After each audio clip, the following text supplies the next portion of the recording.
Es que, Arturo Cano, el sábado en la Plaza de la Constitución fue ya la confirmación del destape de Claudia Sheinbaum, adjudicándola, si así lo piensas, tú nos dirás sí o no, como la parte más cercana a la izquierda que el presidente de la República dijo que va a defender y a impulsar en próximas elecciones, Arturo. Pues estoy de acuerdo con el doctor Meyer que no lo fue, más bien fue la no confirmación de Marcelo, ¿no?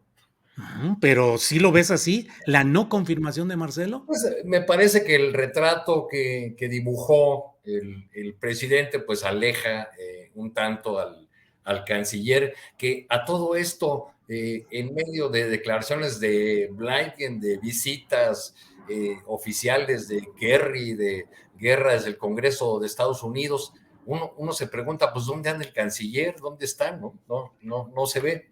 Bueno, Yo pues a lo creo mejor Arturo anda tratando de evitar llegar a acuerdos de los que luego lo balconean Pompeo y Trump, que lo han señalado como alguien sumiso en algunas negociaciones y muy proclive a los intereses de Estados Unidos. Así lo han dicho en declaraciones y en libros algunos de estos personajes, sí, en Arturo. los corrillos de las tertulias políticas se dice que Marcelo Ebrard ya es candidato de un partido político, ¿no? Del Partido Demócrata. Así Este, es. un poco en broma, un poco en serio. Yo creo que el presidente López Obrador, como gran animal político, está disfrutando mucho todo este juego de las corcholatas y todos estos retratos hablados, con referencias a la historia, con referencias al general Cárdenas, una de sus figuras admiradas al papel del general Mújica, en fin, pero yo creo que todavía falta, sobre todo porque me da la impresión de que en las columnas políticas y en el análisis que seguimos haciendo todavía, estamos leyendo muchos de estos mensajes o discursos del presidente como si fueran señales de un régimen que ya pasó, de algo que ya no existe. Y eso también dificulta el entendimiento de este nuevo escenario. Los columnistas políticos tradicionales solían tener gargantas profundas en lo más alto del poder y mandaban mensajes sobre los deseos del presidente, sobre cómo se iban acomodando las piezas, sobre qué significaba que, que fulano o fulana de tal estuviera sentado en determinado lugar o hubiese recibido un saludo especial. Y creo que cada vez más todas esas herramientas del análisis político tradicional o del régimen político mexicano van siendo cada vez más limitadas para entender la circunstancia actual. Creo que el presidente está en la ruta de encaminar su sucesión y ya veremos en las próximas semanas y meses de qué forma busca amarrar políticamente, para decirlo así, a su sucesora o sucesor, Ujú. por la vía, por ejemplo, de hacer que quienes quieran participar en la encuesta de Morena firmen una serie de compromisos de las cosas que el mismo presidente ha enunciado sobre las cosas que no tuvo tiempo de hacer en su sexenio, ¿no? La Claro. reforma del Poder Judicial, algunas reformas económicas, en fin. Pero pues creo que todavía falta para que Falta. haya claridad sobre la sucesión. A propósito de esta discusión que hubo por la presentación el lunes del libro del canciller Ebrard, yo recordé la elección del candidato del PRD a la jefatura de gobierno de la Ciudad de México, cuando fueron candidatos por el bloque de un montón de fuerzas de izquierda que hicieron una mini elección interna, donde participaron, entre otros, Pablo Gómez, en fin. Bueno, de ahí resultó electo Jesús Ortega y, Ujú. por otro lado, estuvo Marcelo Ebrard.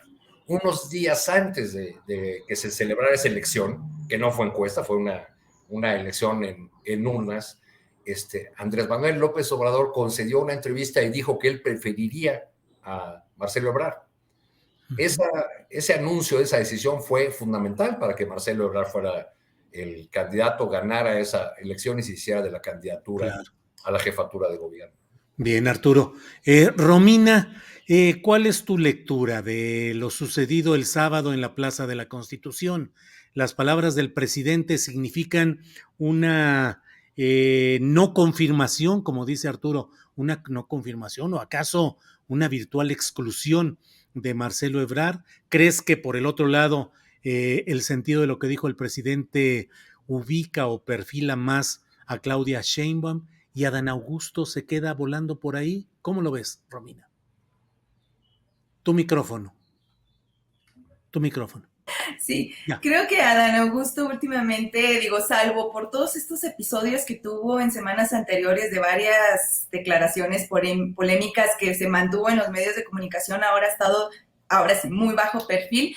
Creo que las lecturas de confirmación, por así decirlo, de Claudia Sheinbaum se dieron, yo creo que a partir de cuando el presidente menciona esta parte de que quien vaya a llegar en el 2024 le va a dar continuidad a la cuarta transformación, pero creo que la lectura tendría que ser un poco más amplia. Siento que se dio esta lectura porque en muchos cafés políticos o columnas políticas o en el ambiente político y quienes han seguido las carreras tanto de la actual jefa de gobierno Claudia Sheinbaum como de Marcelo Ebrard, pues ubican mucho más apegada a la jefa de gobierno actualmente con el proyecto de la cuarta transformación, más apegada al presidente Andrés Manuel López Obrador, mientras que vemos, por ejemplo, al canciller Marcelo Ebrard, que incluso hasta se ha mencionado que ni siquiera estaba adscrito o inscrito en Morena. Creo que tendría que ser el análisis muchísimo más profundo de quienes sí puedan estar muy apegados ahora a la cuarta transformación o incluso repitiendo parte del discurso, sino que el presidente, como bien lo acaba de mencionar Arturo Cano, es un animal político que por suerte no puede esquivar todos estos intentos de los conservadores, de las marchas, de demilitarlo. Pero ¿qué otro personaje de este calibre puede llegar a la presidencia que no sea tan atacado por parte de los conservadores? Creo que ese es un punto que hay que tomar muchísimo en cuenta y cuáles serían las ventajas y desventajas de cada uno de los candidatos, de los aspirantes, perdón. Creo que el presidente cuando habla de darle continuidad al proyecto, más allá de hablar de destapar o confirmar o no confirmar, yo lo veo como un compromiso de que quien se quede tiene que darle continuidad al proyecto, porque de lo contrario, pues sí, hemos visto que los conservadores que el bloque conservador no lo puede, la cuarta transformación o los simpatizantes hacer menos, porque vemos lo que acaba de pasar en Perú, vemos que tratan de allegarse. Hace unos momentos hablábamos de Estados Unidos, cómo este bloque conservador trata de pegarse mucho a Estados Unidos para que los apoye a quitar a estos gobiernos de izquierda, hacerle pues la vida de cuadritos, diciéndolo coloquialmente, a gobiernos de izquierda. Lo vimos con Lula, lo vimos con Pedro Castillo, lo que pasó con Pedro Castillo. Es decir, creo que el que tiene que llegar o la que tiene que llegar tiene que tener mucho peso o al menos apegarse demasiado a la cuarta al proyecto. Y sí coincido con Arturo que más que nada sería como ir delimitando una ruta para ya sea generar compromisos en los aspirantes para que sea quien quede, vaya a darle seguimiento a las propuestas que él tenía. Hasta el momento, ahorita lo oficial, más allá de las lecturas que pueda dar cada analista, lo oficial y lo que siempre se ha mantenido va a ser por medio de las encuestas, y en las encuestas, de quien salga de las encuestas es a quien yo voy a apoyar, ha dicho el presidente. Si ya no estamos en otros periodos en los que entraba por dedazo, entonces me parecería como, no me aventuraría mucho a darle lecturas, porque el mismo presidente, todo puede cambiar de aquí al 2024. Claro. Y si ve que empieza a unas debilidades podría afectarle a la continuidad del proyecto. Yo sí creo que podría hasta sacrificarse a quien preferiría en lo personal que se quedara, porque hemos visto que al presidente lo que le interesa es marcar una historia, y marcando una historia, pues darle continuidad a lo que ha hecho actualmente. Bien, Romina. Alberto Nájar, en el discurso del sábado, el presidente López Obrador acotó más, es decir, dejó claro que son tres los que están en lo alto del poder, porque los sentó ahí, a Ebrard, a Sheinbaum y a Adán Augusto. Te pregunto si son esos tres, si crees que en realidad solo quedan dos, Marcelo y Claudia, o si crees que en el fondo lo que hizo fue decantar más o impulsar reflectores de atención y fuerza hacia Claudia Sheinbaum. Mira, la lectura que se ha dado, que creo que pues hay razones para pensarlo, es que efectivamente el mensaje fue dirigido a Claudia. La jefa de gobierno es de acuerdo con, bueno, no solamente su trayectoria y su propia decisión de mantener un perfil bajo para no hacerle ruido ni tratar de meter alguna controversia al presidente de la República en el tiempo que ha sido jefa de gobierno, a excepción de los últimos, que será desde el año pasado, pues de una u otra forma la ubican como el personaje que podría ser más cercano al presidente López Obrador.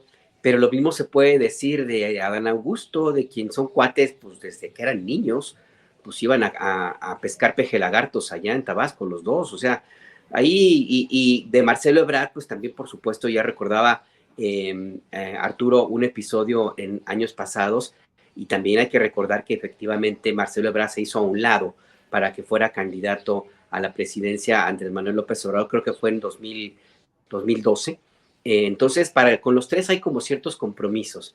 Al final del día, yo creo que... Bueno, Alberto, lo hizo a un lado la encuesta, ¿no? Digo, bueno. ahora, en los últimos tiempos, Marcelo ha tratado de ofrecer una narrativa distinta de aquella encuesta que le ganó López Obrador.